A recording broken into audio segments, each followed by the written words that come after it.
thankfulness is like a vulnerable emotion. Mm-hmm. You know, like Brene Brown says, like joy is the most vulnerable emotion, you know, because we're always waiting for the next shoe to drop. You know what I mean? When's the pin going to drop? You know, when is it going to change? When's the chaos going to come again? So I think being thankful, you are being thankful for something that may not last. Right. Yeah, that's true. And so, you know what I mean? Like you could be thankful for, you know, just like feeling peace. Even in this moment, I could be thankful for how I'm feeling in this moment. But then it's like, oh, it's scary to be thankful for something that I don't know if it's going to stay there forever. Or I'm thankful even for a loved one. You know what I mean? It's like, or I'm thankful for my children. It's like, I'm thankful for the relationship I have with them. But what if that doesn't last? Or, you know what I mean? Like, I think that can be a vulnerable situation, I'm saying. But for the most part, thankfulness, being grateful has so many benefits, right? It changes us neurologically. We can become addicted to thankfulness and gratefulness. It sends all the happy hormones throughout our body so that our body is functioning better, our brain's functioning better, you know what I mean? And then we can live our lives. And then also what an article was saying is that it makes you, and you were talking about it makes you more resilient as well towards facing the things that you're going through. Like pain or stress. Yeah, exactly. So that you actually have the power to overcome those things when you're actually grateful in the midst of pain, you know what I mean? That's actually something that can get you through. Yeah. Which is huge. Yeah. I think that to touch on something you mentioned about gratitude, gratefulness being a vulnerable experience, I think that's true.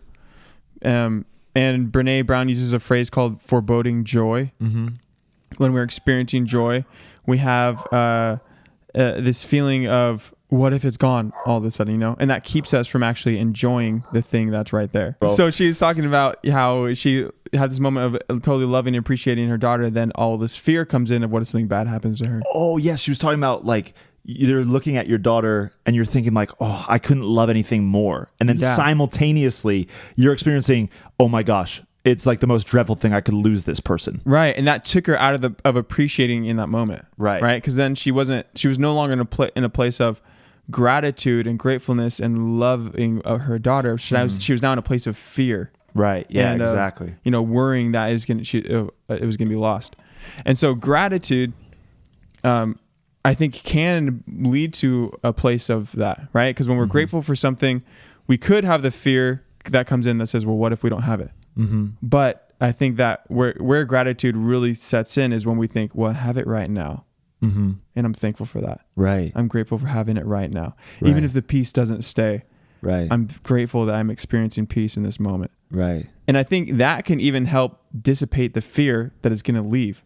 Because we're not worried about it leaving anymore. We're just grateful that it's here right now. Right. And I remember I had lost a few family members by the time I went to college and graduated high school, and I started practicing thankfulness for the time that I did have with them. So I would thank God for the time that I had with my dad, and I would say his full name, and the time that I had with my sister, and I'd say her full name, and the time that I had with my brother, and I'd say his full name.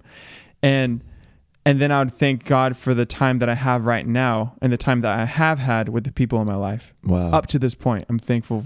God, thank you for the time that I have had with those that I love and with my family, with my friends.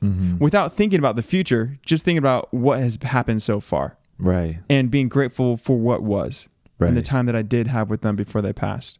And that experience of practicing gratitude actively helped me become more grateful and look more for moments of appreciating my family here and now. Right. Because I was wanting to value the time that I have because I was grateful for it. And I wanted to appreciate the time with them, right? Appreciate the relationships that I do have and not waste the time that I have with them. I want to make the most of the time that I do have and just be thankful for what is. Yeah. Thankful for what is. Thankful for what is. Yeah. And I think that's, that brings up a lot, that brings up the idea that thankfulness like brings you into the present moment, because it allows you to focus on what is. It takes you out of a scarcity mindset on all the things you don't have or didn't have, you know what I mean? Or are lacking or missing now. And it allows you to set your mind on what you did have with that person that you lost, you know, and then be grateful in that moment, And it's counterintuitive almost, You know, it seems like, why would I be thankful for loss? Or why would I be thankful, you know what I mean, for someone passing away, you know, or why would I be, you know, and it's not necessarily that you're thankful for them passing away. No, you know, it wasn't being thankful for them passing, but it's thankful for what did exist, for the thing that was there. Not that they're not there anymore. Right. And I think it takes courage to be thankful, right? It takes courage to move away from, you know, obviously grief, it's in stages, you know, and that's okay. Yeah. But it takes courage to move into that thankful state. And I commend you for doing that, to move away from, I can't believe they're gone. You know what I mean? To thank you for the time. I'm thankful for the time that I did have with them.